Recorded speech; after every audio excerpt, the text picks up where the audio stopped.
Hey guys, this is Preeti. Welcome back to my channel. Guys, आज हम बात करने वाले हैं एक इंडोनेशियन हॉरर फिल्म के बारे में जिसका नाम है सन्ये। यह फिल्म 2019 में रिलीज हुई थी। This film is directed by a सुरयादी।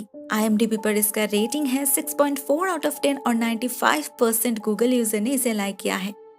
कहानी शुरू होती है इंडोनेशिया के एक हाई स्कूल से, अब्दी बंगसा हाई स्कूल। नाम कितने भी फनी क्यों ना हो, ये इंडोनेशिया के one of the best schools में से एक है। साल है 2000। हम एक न्यू स्टूडेंट एलेक्स से मिलते हैं। आज उसका पहला दिन है तो उसकी मॉम आई है उसे ड्रॉप करने। एलेक्स को इस स्कूल में एडमिशन मिला है, इसलिए उसकी माँ बहुत ही ज्यादा खुश है।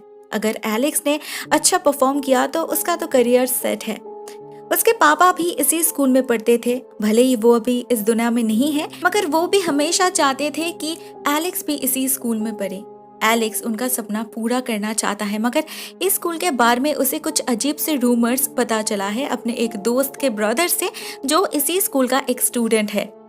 लोग कहते हैं आज से 10 साल पहले इस स्कूल में एक लड़की पढ़ती थी जिसे सभी लोग सिंडी दी सैडिस्ट कहते थे, क्योंकि उसने बुली करते वक्त अपने 3 जूनियर स्टूडेंट्स को मार डाला।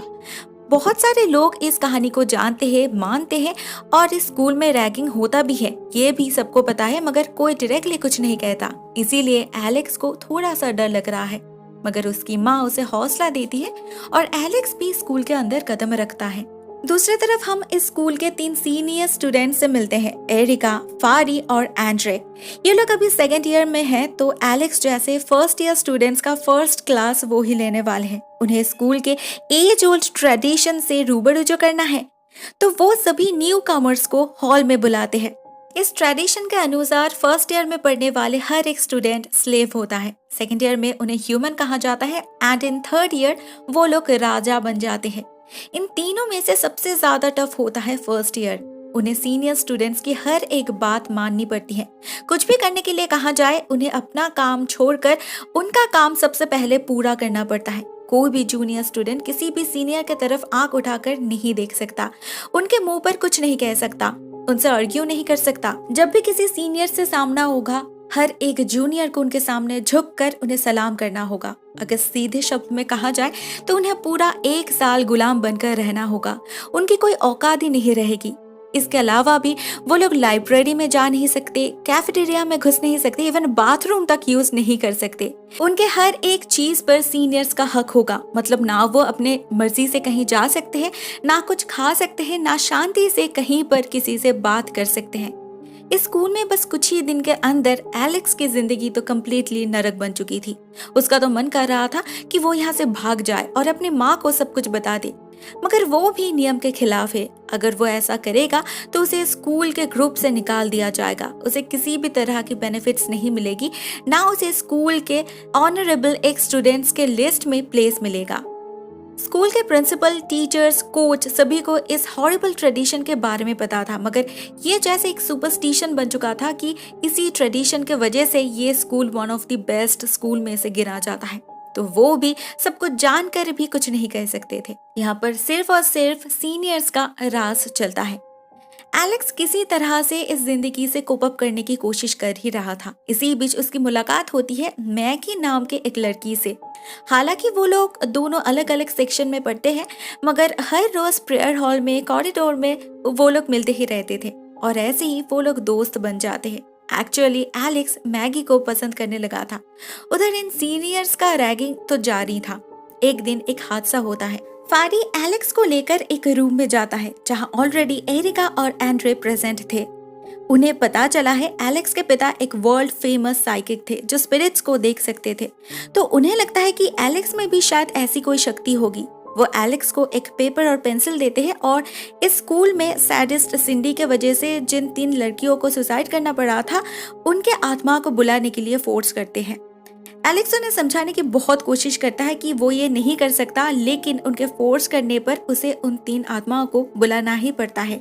बहुत देर तक ट्राई करने के बाद भी जब कुछ नहीं होता, तो ये तीनों सीनियर्स एलेक्स के स्केचबुक के साथ खेलने लग जाते हैं और उनके अनजाने में ही एलेक्स देखता है उस पेपर पर पेंसिल से एक सर्कल बनने लगता है अपने आप।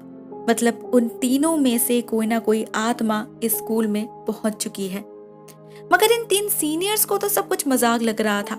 तो वो एलेक्स के स्केच बुक को एक ओल्ड स्टोर रूम के अंदर छोड़ आते हैं।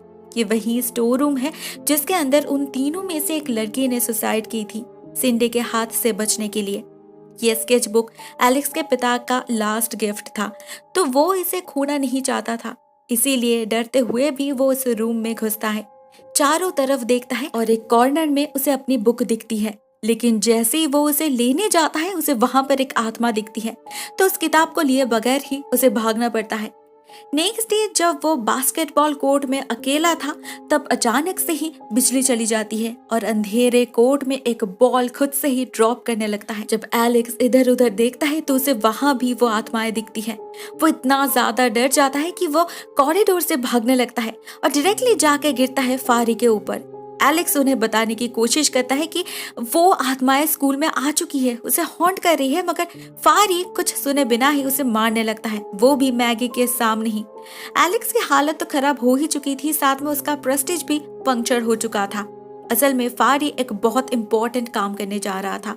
वो मन ही मन एरिका से प्यार करता है, तो हम देखते हैं उसने अपने मन की सारी बातें एक लेटर में लिख के उस लेटर को छुपके से एरिका के लॉकर में जाके रख देता है।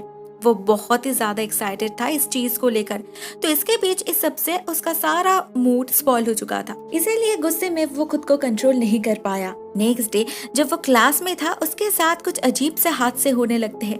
उनका लैंग्वेज क्लास चल रहा था, उसे अपने हेडफोन पे एक फीमेल वॉइस सुनाई देती है जो कहती है बहुत जल्द उसकी मौत होने वाली है और वो नरक में सड़ेगा। फारी बहुत ही ज्यादा डर जाता है, वो वॉशरूम में जाने के लिए निकलता है, तभी उसे कॉरिडोर पे एरिका मिलती है जिसके हाथ में उसकी ही चिट्ठी थी। एरिका उसे देखकर स्माइल कर रही थी, तो फारी को लगता है उसका जवाब जरूर हाँ ही होगा, मगर एरिका कुछ नहीं कहती, बल्कि वो सीढ़ियों से ऊपर जाने लगती है। फारी भी उसका पीछा करता है और टेरेस पर जा पहुंचता है। वो देखता है एरिका बिल्कुल एज पर खड़ी है, वो उसे वहां से हटने के लिए कहता है और तभी उसे एरिका नीचे दिखती है। मतलब असली एरिका तो उसके साथ कभी आई ही नहीं, तो ये कौन है? यही पता लगाने के लिए फारी अपने साइड में देखता है। पता नहीं उसे क्या दिखता है, लेकिन वो बहुत ही ज्यादा डर जाता है और अचानक से ही वो टेरेस पर से नीचे जंप करता है। एरिका वहां पर ही खड़ी थी, सब कुछ उसके सामने ही हुआ, मगर वो कुछ भी समझ ही नहीं पाई। वो तो ये तक समझ नहीं पा रही थी फारी छत पर अकेला क्या कर रहा था, उसके आसपास तो कोई नहीं था और आखिरकार वो जंप भी क्यों किया। जो भी कारण हो, फारी मर चुका था। सभी उसके मौत को सुसाइड कर रहे थे, लेकिन उसके दोस्तों को पता है कि वो सुसाइड नहीं कर सकता। लेकिन सभी के मन में सिर्फ एक ही सवाल घूम रहा था, आखिर उसने छलांग क्यों लगाया?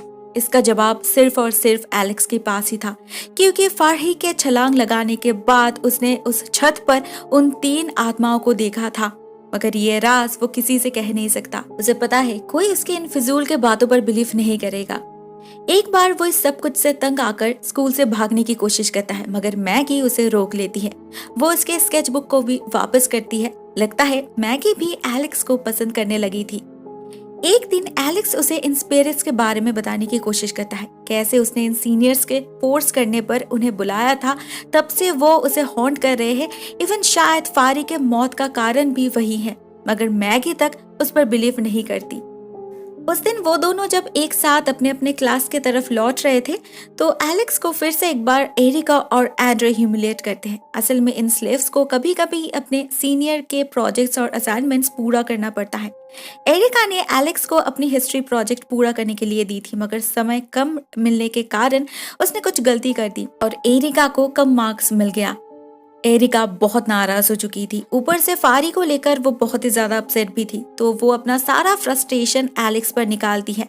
वो मैगी के सामने ही एलेक्स को काफी भला बुरा सुनाती है और उसे किक भी करती है। मैगी बेचारी कुछ नहीं कर पाती, ये लोग तो उसे जैसे देख तक नहीं रहे थे। मगर उसी रात एरिका के साथ कुछ अनयूजुअल हादसे होने लगते हैं। फर्स्टली, खाली कॉरिडोर में से गुजरते वक्त उसे ऐसा फील होता है जैसे कोई उसे फॉलो कर रहा हो। साथ में उसे एक अजीब सी आवाज भी सुनाई दे रही थी कंटिन्यूअसली। इसके बाद वॉशरूम में कुछ शावर्स अपने आप स्टार्ट हो जाते हैं और हमें वहां वही 3 आत्माएं नजर आती हैं जो एरिका को नहीं दिखती। कपड़े चेंज करते वक्त एरिका को अपने लॉकर में फारी की चिट्ठी मिलती है। इतने दिनों बाद, असल में फारी के मौत के कारण की वजह से वो स्विमिंग क्लास अटेंड नहीं कर रही थी। आज जब इतने दिनों बाद उसे ये चिट्ठी मिली तो वो बहुत ही ज्यादा इमोशनल हो जाती है और स्ट्रेस रिलीज करने के लिए प्रैक्टिस खत्म होने के बाद भी अकेले स्विम करने लगती है। एट लास्ट वो सबसे टॉप वाली स्प्रिंग बोर्ड से छलांग लगाती है। ये जंप वो फारी को डेडिकेट करने वाली थी। इससे वो डायरेक्टली पानी में गिरने वाली थी और ये जंप उसने आगे भी काफी बार प्रैक्टिस की है, मगर अचानक से ही उसके सामने कुछ आ जाता है। उसका बैलेंस बिगड़ता है और नीचे वाले बोर्ड से टक्कर खाने के कारण उसकी मौत हो जाती है। उसका लहूलुहान शरीर पानी में फ्लोट करने लगता है। मतलब और एक मौत। बस कुछ ही दिन के अंदर इस स्कूल में 2 मौतें हो चुकी थी और दोनों का ही कारण अब नॉर्मल था। भले ही एरिका के मौत का कारण उसके स्विमिंग कोच के रिस्पॉन्सिबिलिटी माना जा रहा था, इसके लिए उन्हें सस्पेंड भी किया जाता है, मगर खुद प्रिंसिपल भी ये जानते थे कि इन मौतों का कारण कुछ और है। और कोई था जिसे शक हो रहा था, एंड्रे। उसे कहीं ना कहीं लग रहा था इन मौतों के साथ एलेक्स का कोई ना कोई कनेक्शन तो जरूर है, क्योंकि उसने नोटिस किया है फारी और एरिका उसे मारने के बाद ही उनकी मौत हुई है। कुछ तो गड़बड़ जरूर चल रहा है यहाँ पर। ऊपर से उसके पिता पैरानॉर्मलिस्ट थे।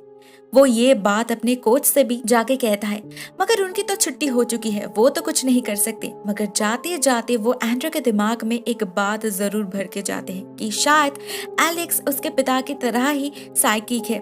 उसका सारा पावर शायद उसके उस पेंडेंट में है, तभी वो हमेशा उसे पहनकर रहता है, बोलने पर भी नहीं उतारता। तो हो सकता है वो ही उन सब पर काला जादू कर रहा है। मगर जिसे लेकर इतना सब कुछ बातचीत हो रही थी, उसे तो सच में कुछ भी पता नहीं था। वो बेचारा अपने रोमांस को आगे ले जाने में बिजी था। शायद सभी को उनकी नजदीकियां नजर आने लगी थी, क्योंकि हम नोटिस करते हैं जब भी एलेक्स और मैगी एक साथ रहते थे, सभी लोग उन्हें घूरते रहते थे। उस दिन उन दोनों का क्लास करने का बिल्कुल भी मन नहीं हो रहा था, तो वो लोग जाते हैं आर्काइव रूम में मूवी देखने। भले ही उस रूम में आने की अथॉरिटी उनके पास नहीं है, मगर कुछ घंटे सच में अच्छे ही बीतते हैं, तो वो लोग अगले दिन भी मिलने की डिसाइड करते हैं। मगर इससे पहले ही एंड्रे एलेक्स को पकड़ के ले जाता है, उसे बहुत मारता है, पीटता है और उससे उसका नेकलेस भी छीन लेता है। जाने से पहले वो एलेक्स को धमकाता भी है कि वो ये साबित करके रहेगा कि उसके दोस्तों के मौत के लिए एलेक्स ही जिम्मेदार है। बात हद से आगे बढ़ चुकी थी। एलेक्स काफी ज्यादा डर गया था और उसके माँ को उसके स्टमक पर वो घाव नजर आ चुके थे, तो उसकी माँ अगले ही दिन प्रिंसिपल से जाके कंप्लेन करती है। प्रिंसिपल भी एंड्रे को कुछ दिनों के लिए सस्पेंड कर देती है। अभी उसे कोई रिकमेंडेशन लेटर भी नहीं मिलने वाला, मतलब नो स्कॉलरशिप। एंड्रे का तो पूरा फ्यूचर ही बर्बाद हो गया था। इस सब के चक्कर में पूरा 1 घंटा बीत गया। मैगी ऑडियो विजुअल रूम में एलेक्स के लिए वेट करते करते थक हार के चली भी गई। फाइनली जब एलेक्स उस रूम में पहुंचा तो खाली कमरे में उसे फिर से वही आत्माएं हॉन्ट करती हैं। वो भागकर बाहर निकलता है, मगर वो जाए तो जाए कहाँ, वो आत्माएं तो उसका पीछा ही नहीं छोड़ रही थी। फाइनली उसे मैगी मिलती है जो उससे कुछ नाराज थी, मगर एलेक्स उसे पूरा मामला समझाता है, कैसे एंड्रे के कारण उसे लेट हुआ। ये बात सुनकर मैगी उसके लिए बहुत सॉरी फील करती है और तभी एलेक्स को फिर से एक बार वो आत्माएं दिखती हैं जो एक रूम की तरफ इशारा कर रहे थे। एलेक्स कुछ समझे बिना ही उस रूम में घुस जाता है और उसे पता चलता है ये तो लाइब्रेरी है। एलेक्स मैगी से अपनी थॉट्स शेयर करता है।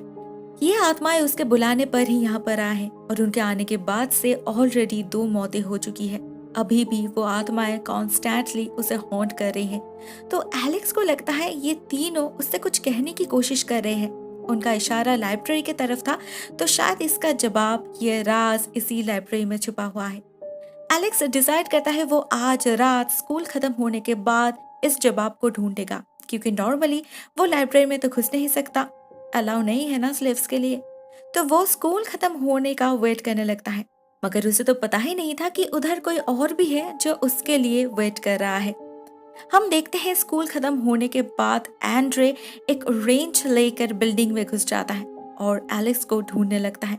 हमें उसके पीछे एक आत्मा नजर आती है जो उसे ही देख रही थी। तो पता नहीं आज किसका शिकार होने वाला है, एलेक्स का या फिर एंड्रे का। उधर एलेक्स सिक्योरिटी गार्ड को पैसा खिलाकर लाइब्रेरी के सामने तक तो पहुंच जाता है, मगर अंदर जाने की हिम्मत उसे नहीं हो रही थी। पता नहीं अंदर उसे क्या मिलेगा। तभी उसे साहस देने आती है मैगी, वो भी एलेक्स के लिए ही रुक गई थी। तो अब वो दोनों मिलकर लाइब्रेरी में उन तीनों लड़कियों के बारे में पढ़ने लगते हैं जिनकी मौत हुई थी। एलेक्स को पता था वो लोग 1990 वाले बैच में से हैं, तो वो 1990 के स्कूल बुक के फर्स्ट ईयर सेक्शन में चेक करने लगता है, मगर उसे उनमें से एक भी लड़की की फोटो वहां नहीं मिलती है सेकेंड ईयर वाले सेक्शन में। मतलब इतने दिनों से वो जो जानता था वो गलत है। ये लोग तो सीनियर्स थे, स्लेव्स नहीं, तो सिंडी उन्हें बुली कैसे कर सकती है? तो वो इसका जवाब ढूंढने के लिए अभी सिंडी को ढूंढने लग जाते हैं। उधर हम एंड्रे को देखते हैं, उसे एक रूम से अजीब सी आवाज सुनाई दे रही थी, बिल्कुल वैसी ही जैसे एरिका को सुनाई दी थी। जैसे ही वो उस कमरे में घुसता है उसे एक लड़की दिखती है अपने सामने।